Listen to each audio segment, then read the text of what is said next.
Je vous salue dans le nom précieux de notre Seigneur Jésus-Christ. Bien-aimés en Christ, vous êtes à votre émission intitulée « À la table du Seigneur ». À la table du Seigneur. À la table du Seigneur, nous sommes dans le livre de Ruth. Le livre de Ruth. Aujourd'hui, nous sommes au chapitre 2 du livre de Ruth. Du livre de Ruth. Je lis à partir du verset 1. Naomi avait un parent de son mari. C'était un homme puissant et riche de la famille d'Elimelech et qui se nommait Boaz. Ruth, la Moabite, dit à Naomi, « Laisse-moi, je te prie, aller glaner des épis dans le champ de celui aux yeux duquel je trouverai grâce. » Elle lui répondit, « Va, ma fille. » Elle alla glaner dans un champ derrière les moissonneurs. Et il se trouva par hasard que la pièce de terre appartenait à Boaz, qui était de la famille d'Elimelech. Et voici, Boaz vint de Bethléem et il dit aux moissonneurs, « Que l'Éternel soit avec vous. » Ils lui répondirent, « Que l'Éternel te bénisse. » Et Boaz dit à son serviteur chargé de surveiller les moissonneurs, « À qui est cette jeune femme ?» Le serviteur chargé de surveiller les moissonneurs répondit, « C'est une jeune femme moabite qui est revenue avec Naomi du pays de Moab. » Elle a dit, « Permettez-moi de glaner et de ramasser des épis entre les gerbes derrière les moissonneurs. » Et depuis ce matin qu'elle est venue, elle a été debout jusqu'à présent et ne s'est reposée qu'un moment dans la maison. Alléluia. Bien-aimés en Christ, aujourd'hui, nous allons parler du livre de Ruth, Ruth chapitre 2. Précédemment, j'avais expliqué comment Ruth a suivi sa belle-mère et Orpa s'est retournée. Et Ruth a fait cette alliance, cette parole en disant que ton Dieu sera mon Dieu, ton peuple sera mon peuple où tu iras, j'irai, où tu mourras, je mourrai. Donc Ruth est venue à Bethléem. Et arrivée là-bas, puisque comme vous le savez, Naomi a perdu son mari, Ruth aussi a perdu son mari. Et Ruth, c'est la belle-fille de Naomi. Et quand ils sont arrivés là-bas, c'était difficile parce que ils sont quittés dans un autre pays, ils sont revenus à Bethléem dans le pays natal de Naomi. Et arrivés là-bas, vous savez, la Bible déclare qu'il y avait une famine. Et après que la famine fut passée, ils sont revenus. Sinon, elles sont revenues puisque Naomi a perdu son mari, Ruth aussi a perdu son mari, et Orpa aussi a perdu son mari, mais Orpa, elle s'est retournée, elle n'a pas suivi Naomi. Donc, arrivé là-bas, Ruth va demander la permission à Naomi d'aller glaner derrière les moissonneurs. Glaner, c'est quoi? C'est aller ramasser, c'est-à-dire après le passage des moissonneurs, ce qui tombe, ce qui reste, ce qu'eux viennent ramasser, ils viennent recueillir pour pouvoir mettre en tas. Donc les femmes viennent, on peut dire, elles viennent recueillir pour pouvoir mettre en tas, pour pouvoir vraiment décortiquer, pour mettre aussi dans les sacs ou bien dans les récipients. Donc, c'est ainsi que Ruth est partie. Et quand Ruth est partie, elle a trouvé le serviteur qui est chargé de surveiller les moissonneurs. Et elle a dit, au verset 7, elle a dit, « Permettez-moi de glaner et de ramasser des épis entre les gerbes derrière les moissonneurs. » Vous voyez, donc c'est ce qu'elle a fait. Boaz était l'un des parents de Elimelech, le mari de Naomi qui est décédé. Et un homme puissant, un homme riche. Et c'est ainsi que, par hasard, la Bible dit par hasard, parce que ni Naomi ni Ruth n'avaient prémédité d'aller dans le champ de Boaz. Donc elle est partie comme ça par hasard, tombée sur la terre de Boaz. Elle a travaillé, elle a demandé la permission de travailler chez le serviteur qui surveille le champ, les moissonneurs. Et lorsqu'elle est arrivée de manière polie, elle a demandé la permission à sa belle-mère. Sa belle-mère lui dit de partir. Et quand elle est arrivée là-bas, elle a demandé de manière polie et en disant que de lui permettre de pouvoir glaner. Et le serviteur aussi a accepté et elle a commencé à glaner, à ramasser les épis. Vous comprenez? À ramasser les épis. Donc, la Bible nous dit que quand Boaz est venu, Boaz a posé la question à savoir en demandant à son serviteur qui est cette jeune femme. Puisque c'est la première fois que Boaz découvre cette femme. Il y avait beaucoup de servantes. Et Boaz étant le propriétaire des champs, il connaît bien ses servantes. Mais cette fois-ci, c'est une nouvelle personne, une nouvelle jeune femme. Et le serviteur va lui dire que c'est Ruth la Moabite, l'étrangère, qui est venue avec Naomi, qui est revenue avec Naomi. Et depuis qu'elle est venue, elle ne fait que travailler. Elle ne s'est même pas assise. Elle est toujours debout. Elle a eu un petit moment de repos seulement et elle continue de travailler. Et c'est là, Boaz va dire, effectivement, j'ai entendu le témoignage de cette jeune fille, cette jeune femme qui a vraiment été auprès de Naomi après la mort de son mari. Et j'ai entendu qu'elle a beaucoup soutenu depuis la mort de son mari. Elle était comme une femme qui a beaucoup aidé Naomi. Donc, du coup, Boaz va lui dire de pouvoir s'occuper d'elle. Et il était déjà content de la voir parce qu'il a déjà entendu le témoin de Ruth. Et en plus aussi, le témoin qu'il a entendu est un témoin vraiment édifiant. Non seulement c'est une femme qui sait prendre sa belle-mère, elle a quitté son père, elle a quitté sa mère, elle a quitté son peuple. C'est ce que Boaz a dit, que j'ai appris qu'elle a quitté son père, son peuple, sa mère, pour s'attacher à Naomi, comme vous le comprenez. Et c'est à partir de là que Boaz va donner une faveur à Ruth. Et nous allons lire ça. Nous lisons le verset 8.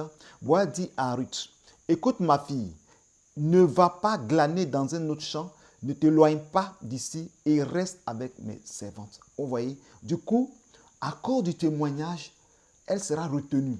Et le propriétaire du terrain va, quand on le voit, c'est comme on voit l'histoire, on voit de la manière qu'il a parlé, c'est-à-dire c'est comme le même jour, il va embaucher Ruth en disant à Ruth de ne pas aller dans d'autres champs, mais qu'elle reste là, qu'elle travaille jusqu'à la fin de la moisson.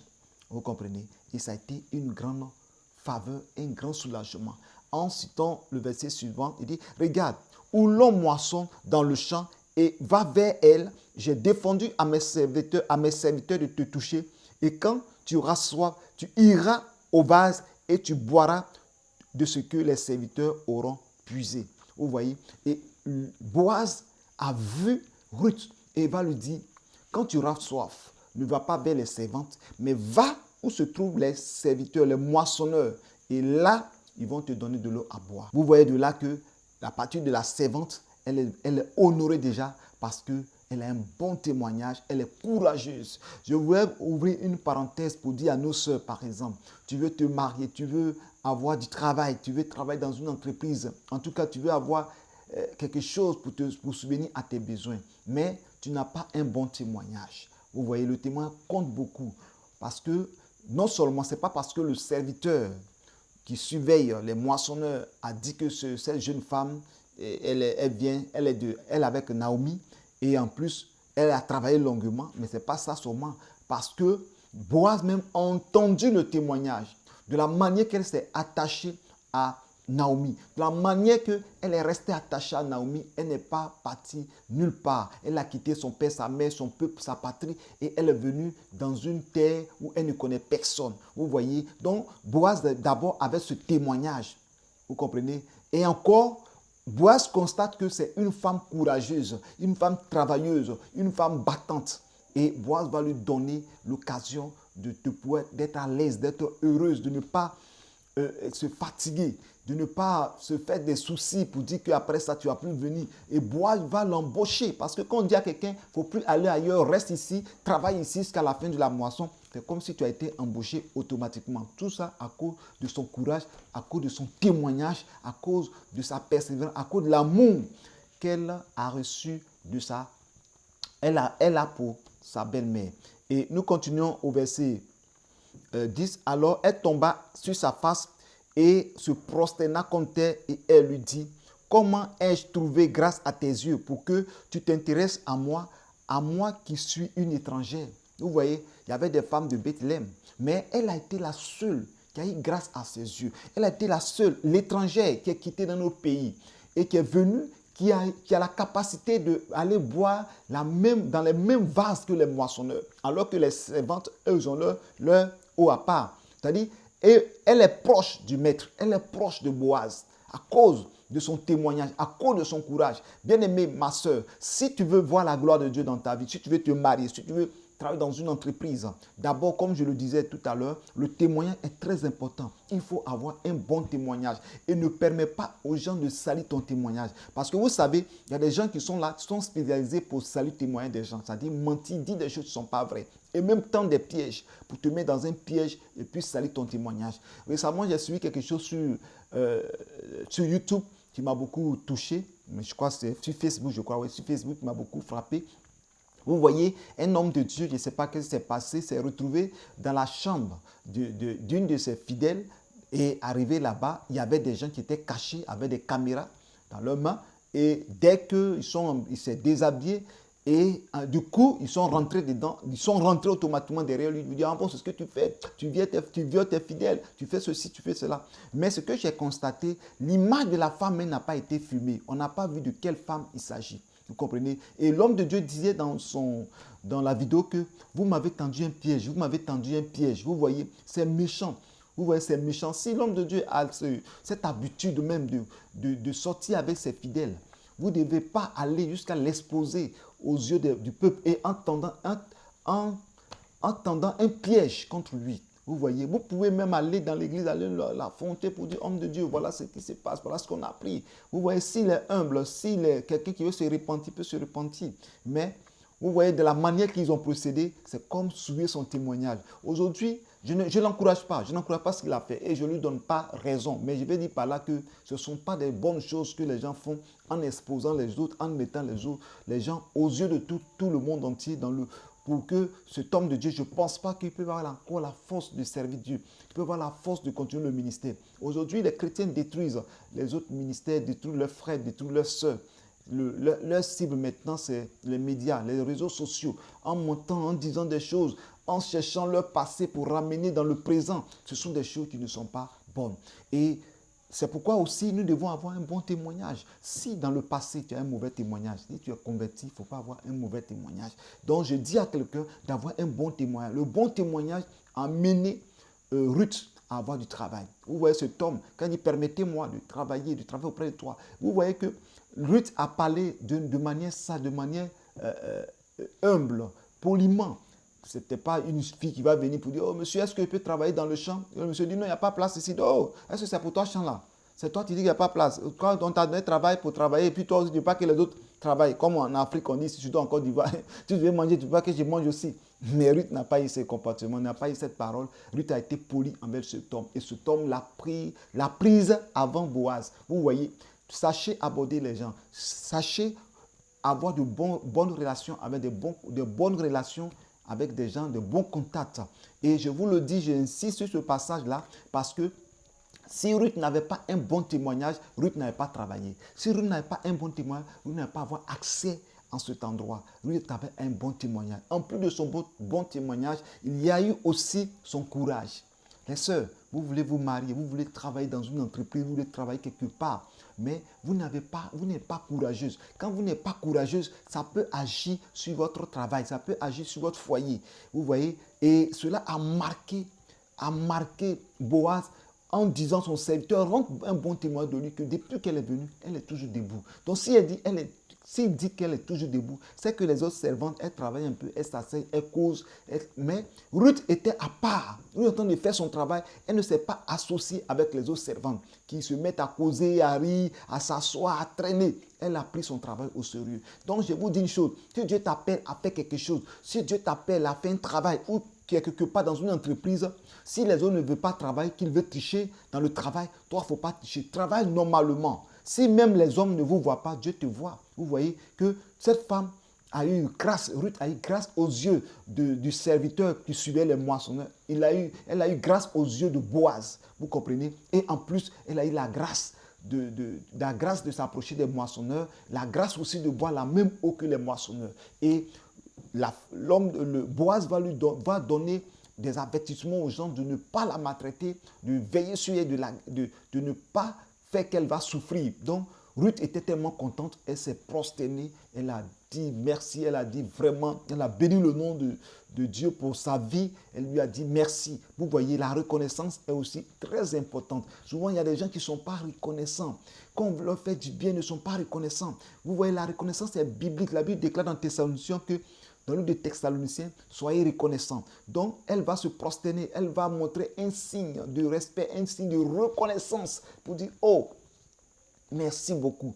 Et quand vous lisez, vous allez comprendre après que Ruth on va lui donner à manger. Elle va manger dans le même endroit que Boaz même, alors que les autres servants sont de l'autre côté. Et quand elle va manger, elle va garder le reste.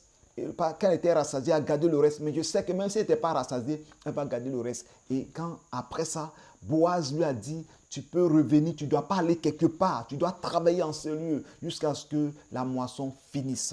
Vous voyez, c'est une grâce pour elle. Et Boaz lui a dit de ne pas aller quelque part, vous voyez, parce que c'est comme je vous le disais tout à l'heure, elle a été embauchée, elle a eu un bon témoignage. Donc, Ruth est restée avec Boaz.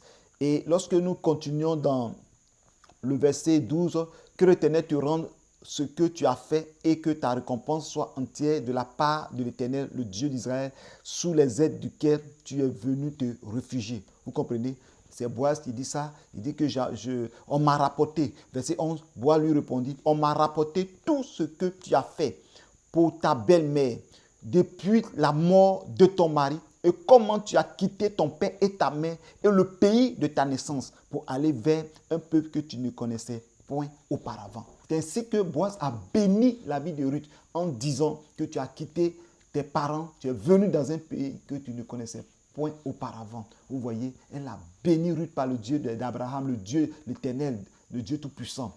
Et il lui a donné la faveur de rester en ce lieu-là.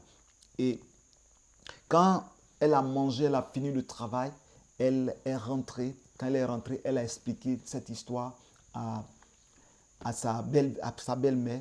Et quelque chose qui m'a plu dans ce passage, c'est que Boaz lui a dit de ne pas aller quelque part, mais de rester avec les serviteurs. Vous voyez, mais quand elle est arrivée là-bas, elle a dit à sa belle-mère que voilà ce que cet homme m'a fait savoir. Et elle a expliqué que voilà, le monsieur que je dois aller le voir, c'est Boaz, il s'appelle Boaz. Et c'est ça, la belle-mère va lui dire que cet homme-là, c'est le mari, c'est le parent de mon mari. Et elle a dit quelque chose de très important. Elle dit, cet homme est notre parent. Lui dit encore, il est de ceux qui ont sur nous droit de rachat. Vous comprenez? Et c'est ainsi que Naomi va donner des conseils. Parce que regardez le verset 21.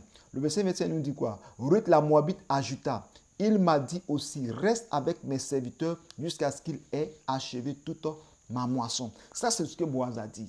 Mais quand elle va expliquer cela à sa belle-mère a vu que c'est un piège. Pourquoi? Parce que il a dit ça pour voir, est-ce que Ruth ne va pas trop s'attacher aux hommes ou un homme va venir vers elle? Parce que Boaz même avait dit, ne la touchez pas, que ne permet pas à quelqu'un de toucher. Toucher ne veut dire quoi? Ne plaisantez pas avec elle. Ne vous amusez pas avec elle. C'est-à-dire, quelque part, Boaz a commencé à l'aimer. Mais Boaz veut voir, a mis des balises auprès d'elle pour ne pas que quelqu'un vienne la chercher ou pour qu'elle prenne un moissonneur, prenne pour sa femme. Parce que il voit en elle une femme de qualité, une femme de valeur.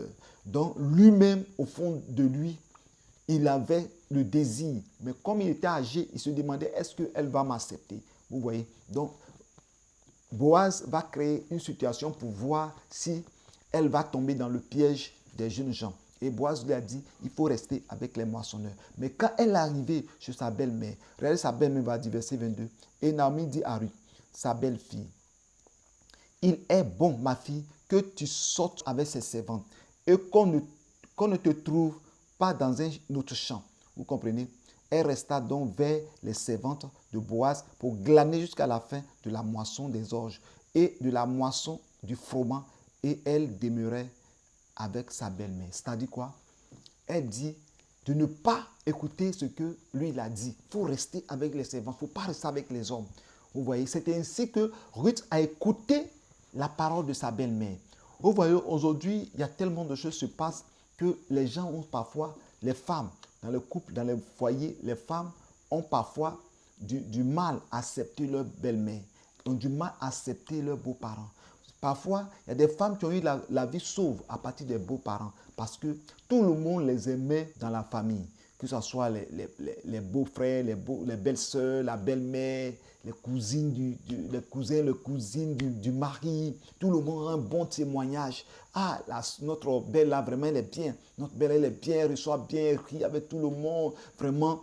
Et quand c'est comme ça, tu es un bon témoin. Si l'homme décide même de te mettre à la porte, de te chasser, tu vas voir que c'est les beaux-parents même qui vont lui donner des avertissements pour ne veut pas plus te voir de maltraiter enfant des gens. Cette femme qui t'écoute, vont lui donner des conseils pour qu'elle reste dans le foyer. Vous comprenez? Mais si tu as un mauvais comportement, si tu as un caractère vraiment insupportable, quand les gens vont apprendre que leur frère ou bien leur cousine ou bien leur neveu ou bien etc., leur oncle veut laisser sa femme, mais tout le monde crie de joie, tout le monde est content, dit oh elle est mauvaise, elle est méchante. Vous voyez? Donc quand une femme vient dans un foyer, elle doit aimer ses beaux-parents, elle doit savoir les prendre, elle doit avoir un bon comportement. C'est ce que Ruth a fait. Ruth a su prendre sa belle-mère, Ruth a su aimer, a su vraiment garder l'amour, l'harmonie parfaite. Vous comprenez? Mais aujourd'hui, malheureusement, il y a tellement de choses. Il y a des révélations qui vont dire ta belle-mère sorcière, c'est ta belle-mère qui veut tuer ceci, c'est tes parents, c'est ceci, cela. Et ça crée même souvent des séparations, ça crée même des éloignements. Les gens ne veulent même pas voir un parent chez eux, les gens ne veulent pas voir quelqu'un. Bon, je ne dis pas de tout le temps accepter les gens chez toi. Si, bon, tu n'as pas les moyens, tu prends des charges. Non, je ne dis pas ça. Mais parfois, il peut arriver que ton père ou ta mère ou un parent peut te rendre visite. Vous comprenez? Mais quand la femme est dure de caractère, la femme est dure, souvent même là, ça dit c'est comme si ils ont perdu leurs enfants. L'enfant n'a plus le droit de communiquer avec ses propres parents. Vous voyez, quand c'est comme ça, ce n'est pas du tout bien. Et nous, les chrétiens, c'est nous qui faisons des choses du monde. Or, les gens du monde ont compris certaines choses que eux, qui n'ont jamais lu dans la parole de Dieu, et ils appliquent. Mais nous qui lisons, nous n'appliquons pas ça. Donc, je dis à mes soeurs de faire très attention. Si tu es rentré dans un foyer, quand on dit que ta belle-mère ou ton beau-père est un sorcier, toi, démets dans la prière. Démets dans la prière. Parce que par ta prière, par ton jeûne, elle peut être sauvée ou il peut être sauvé. Mais ne le diabolise pas. Ne dis pas que tes frères sont sorciers, tes personnes ceci, tes cela. Le jour où tu as des problèmes, le jour où cet homme décide de te divorcer, il n'y aura personne pour te soutenir. Mais si tu es amour, tu aimes tout le monde, tu es quelqu'un de bien, quand tu fais ceci, le moment viendra, ils vont t'aider. Et vous voyez que c'est la même chose que Ruth a fait. Et Ruth, quand nous allons continuer, s'est mariée à Boaz. Et c'est une histoire qui finit de manière merveilleuse. Soyez richement bénis et que la grâce de Dieu soit sur vous. Donc, il y a tellement de choses dans ce passage. Nous disons quelque part au verset,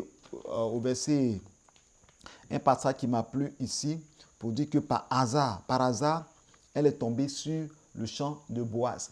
Mais elle n'est pas tombée par hasard, c'est le Seigneur qui l'a conduit là-bas, qui a conduit les pas de Ruth, parce que Dieu voulait récompenser Ruth. Quand Dieu veut te récompenser, les gens pensent que c'est un hasard. C'est la bénédiction de Dieu. Donc soyez richement bénis, que la grâce de Dieu soit sur vous. Et ce que je voulais dire aussi, l'amour que Ruth avait pour sa belle-mère, c'était un amour très fort. Elle a mangé, elle a gardé le reste et elle est venue donner à sa belle-mère. Parce que sa belle-mère, depuis le matin qu'elle est partie glaner, elle n'avait rien mangé et la nourriture, elle est venue donner à sa belle-mère. Donc je dis à mon frère, à ma soeur, donnez de la nourriture à vos beaux-parents, donnez de la nourriture à vos voisins, souvenez-vous d'eux. Si vous avez de l'abondance, ayez l'amour. C'est pourquoi la Bible déclare que aimez-vous les uns les autres. C'est très important. Aujourd'hui, nous allons nous arrêter là pour le deuxième chapitre de Ruth. Vous venez de suivre votre émission à la table du Seigneur. C'était votre serviteur, le prophète Paul-Moïse d'Oliveira. Et par la grâce de Dieu, nous allons voir Ruth chapitre 3. Shalom, que Dieu vous bénisse.